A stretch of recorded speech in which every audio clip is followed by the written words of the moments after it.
This is Mr. Walter Kirby. He is a man who smells funny.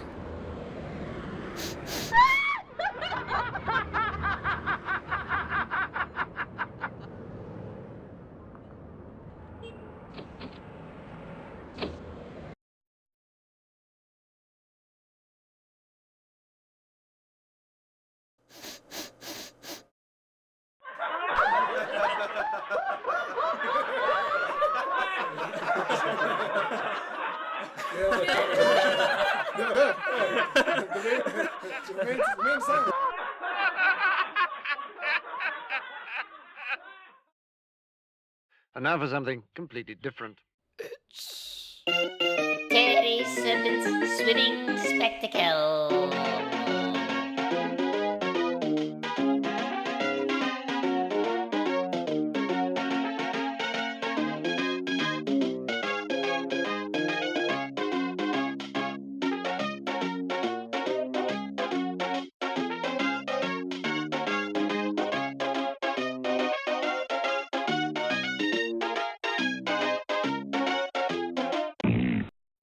And welcome back, ladies and gentlemen, to the 23rd Annual Stereotype Olympics, the only competition on Earth that proves how hilarious stereotypes can be to people who feel a need to place everything in a certain category. Let's meet our contestants. We have DJ Ice Punk, representing the African Americans, Tom McFabulous, representing the gay community. There's Father Jackson, representing some type of religious stereotype, most likely one with a god. For the Asian people, we have the very smart Young Lee. Representing any Middle Eastern stereotypes, we have Mara Fagarihidush. And finally, for all the women in the world, there's Kimberly Bubbles. Now that that's out of the way, let's get straight to the game. Now the contestants must go all the way through the obstacle course, and whoever gets to the end will win most efficient and hilarious stereotype of the year. Let's get a rundown of the obstacle course. The contestants must first leap over the pile of mud to get to their cars so that they can drive over to the food stations where they must cook their favorite stereotypical meals and finally tell several jokes about themselves to the audience. And that starts off the race, ladies and gentlemen. It is quite a spectacle here today. DJ Ice Punk seems to be taking the lead, running extremely fast and hurtling over the mud puddle without any difficulty whatsoever. And here comes Young Lee with a tremendous leap over the puddle. And there's Father Jackson and the Arab man hand in hand, and they are going around the puddle. I'm not quite sure if that's legal, but very typical of religious followers to bend rules for their benefit. And finally, there's Kimberly Bubbles and Tom McFabulous, who seem to have become BFFs and lost all interest in the sport of these games. They appear to be refusing to jump over for fear of becoming dirty. And back over at the cars, it appears that DJ Ice Punk has realized that he does not have a car, so it appears he is stealing Young Lee's at gunpoint. A potential drawback, especially since Lee could not have done very well driving anyway. Fortunately, he seems to have hailed the cab, which the Arab man appears to be driving. Let's turn to Father Jackson, who seems to be blocking Bubbles and McFabulous from their cars for the reasons I'm not quite sure. Wait a minute.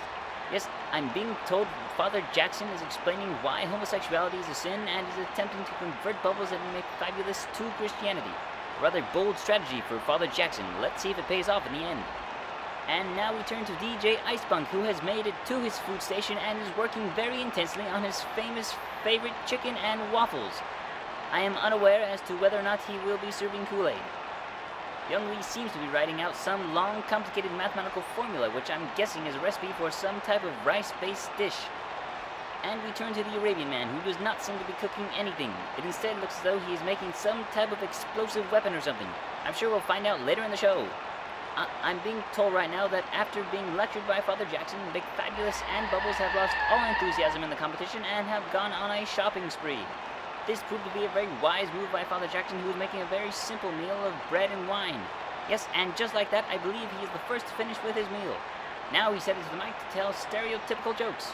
Did you hear the one about Jesus and the disciples?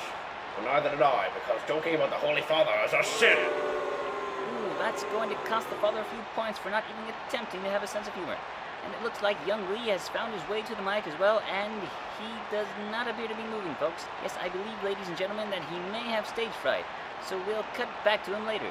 Right, you know what I'm saying, bro. And now to DJ Ice Punk, who's got the crowd going with a series of off-colored jokes and repetitive cursing. And it looks like the Arab man is nowhere to be found, ladies and gentlemen. Another dropout. It appears, yes, DJ Ice Punk has finished his jokes and made his way to the finish line. This leaves Father Jackson in second for being the second one to actually say something, and Young Lee in close third for being the only one left in the competition. So that means that DJ Ice Punk is our winner, and African Americans are the stereotype of the year. What a race, ladies and gentlemen. Wait now, what's this? The Arab man has resurfaced, and he has what appears to be a bomb.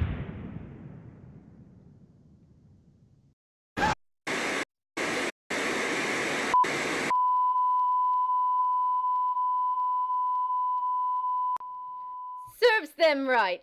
That last sketch was offensive and disgusting.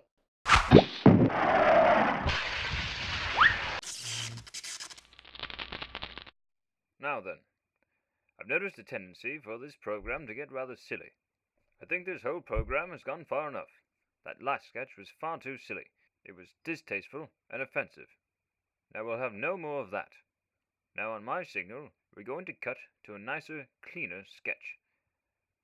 Director, zoom in on me. Now on my command, cut to the next sketch. Director? Wait a moment. Director? Cut. Hello everyone, yes, quiet, thank you. Alright, I'd like to thank you all for coming. I've gathered you all here today to discuss a very serious problem in a recent discovery of mine. Now if you look at this diagram of the average Lego man, you'll notice that we, as a species, lack genitalia. What? We Lego people do not have a reproductive system. What do you mean? This means that we do not have the ability to engage in coitus in order to reproduce future generations of Lego people. Wait a minute. You mean to say that if this problem isn't fixed, we could all die out? Well, I don't want to alarm anybody, but yes. You mean there's no way for us girls and guys to do anything to have a baby? Yes, well, funny you should ask that, because in my research I also happened to discover that there's no real difference between a male and a female Lego person. We are, in actuality, one single sex. I don't believe you. I will demonstrate to my assistant. Jean, come here. You'll see here that Jean is a rather average-looking man. Nice head of hair, signature smiley face with two big black eyes. But if I snap off his hair and throw on the girly Lego hair, Jean is now a rather plain-looking woman. So what you mean to say is that our gender is determined by our hair? Yes, now, I understand that this can cause some problems for people, like surfers with long hair, or butch girls with short, manly haircuts. But don't panic. What do you mean about relationships? Who's going to bring on Rebecca? Who am I? I don't even know anymore. What about bald people? How does this affect cross-dressers? Now, settle down, everyone, please. Please, settle down. Jean, get me a megaphone or something. I don't have to listen to you. But am I your secretary? What are you talking about? You've been my assistant for 12 years. Ow!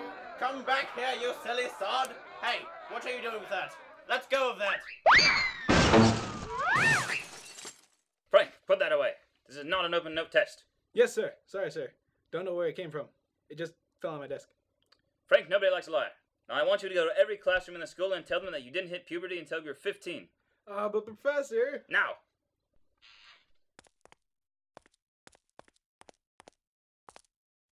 Oh, and stop at the principal's office on the way back and make an announcement on the intercom. Alright everyone, stop looking around like the dull creatures you are and continue your tests.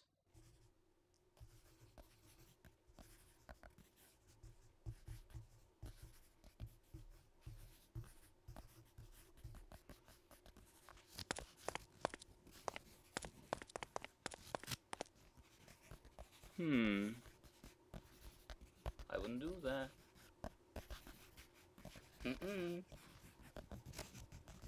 Wrong.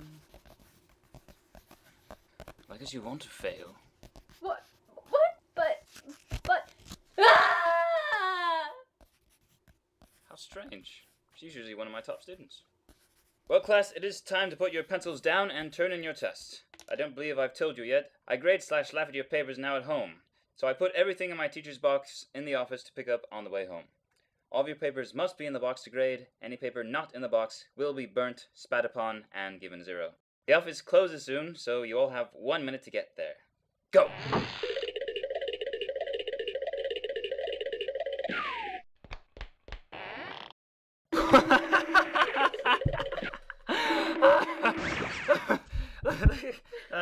Oh, look. Jessica and Lucas didn't make it. Well, it's not like they were going to get A's anyways. Time to go home.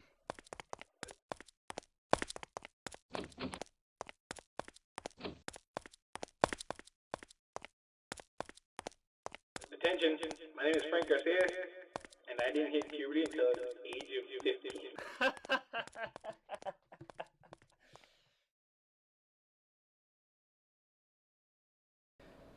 Mrs. Jenkins, we've been observing your son for some time now, and it is my professional opinion that he is artistic. Artistic?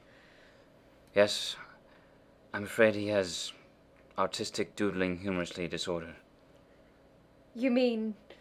Yes, your son has ADHD. How do you know? I mean, I'm not familiar with the symptoms. Well, a typical autistic child is usually very unsociable, takes very little interest in people around him, has no interest in sports or other physical activities, and often has difficulty learning in class because they're often drawing during the lesson and not paying attention. I'm afraid your son has exhibited all of these symptoms. I don't understand. How does a little boy get this disorder anyways? Well, it's usually inherited from parents or other relatives. Oh. Was the boy's father artistic? Did he ever doodle humorous things before? Perhaps during a state of boredom, like your honeymoon, or when you were giving birth? No, not at all. My husband is a terrible drawer, and he wouldn't know how to draw something funny if his life depended on it. Really? Oh, yes. All his friends at work flee the water cooler whenever he's around. I see. Well, what about you, Mrs. Jenkins? Well, I don't know. Mrs. Jenkins, I'd like to perform a little test. I'm going to give you a piece of paper and a pencil. I want you to draw whatever comes to mind first. Well, okay.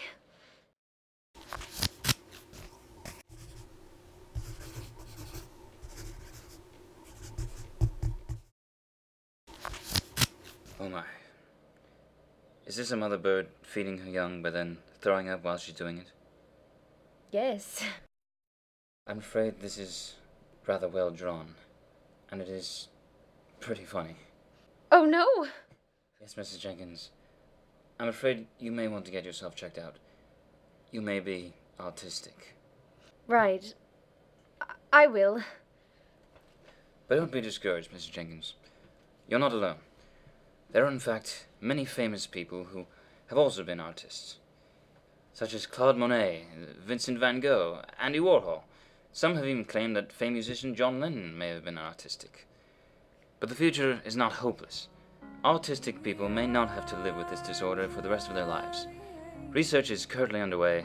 Call now to 1-800-ARTIST and make a donation to help bring a cure one step closer to discovery.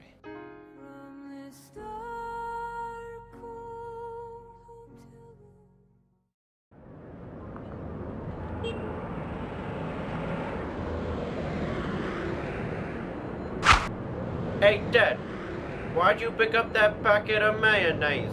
Because I'm gonna do something with it. Just watch. Ah, yuck! Frickin' parrots! He thinks it's your poop. I know. Oh look, another guy at the bus stop. Give the packet to me, I got this one. Ah! Oh my god. I don't know why we never thought of this. Oh look, another guy. Quick, Charlie, give it to me. Ah. Wait a minute. This is mayonnaise. What the? Ah, we gotta make this a regular thing. And so they did. Ted and Charlie fooled people with mayonnaise for 3 weeks until people started realizing that it wasn't really bird poop falling on them. Hey, Charlie, it's not working anymore. People know it's not us pooing on them. I know, one guy actually opened his mouth last time I did it. Yeah, once some guy actually held out his chicken sandwich. What do we do, man? You go back to the classics now. Thanks for the mayonnaise, Mr. Siegel.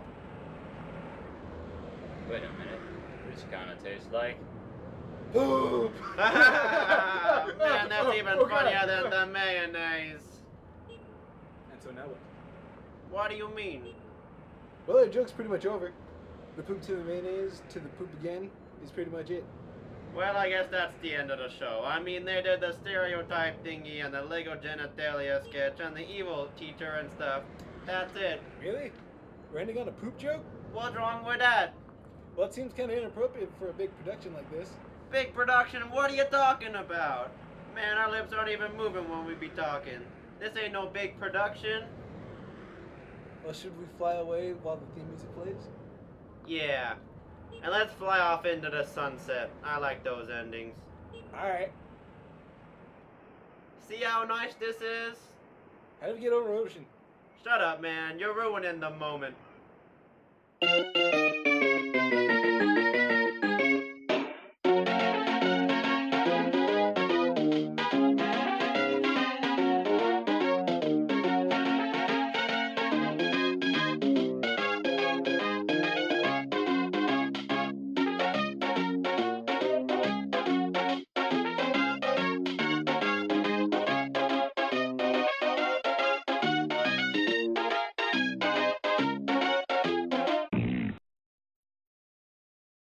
That took The end. too long!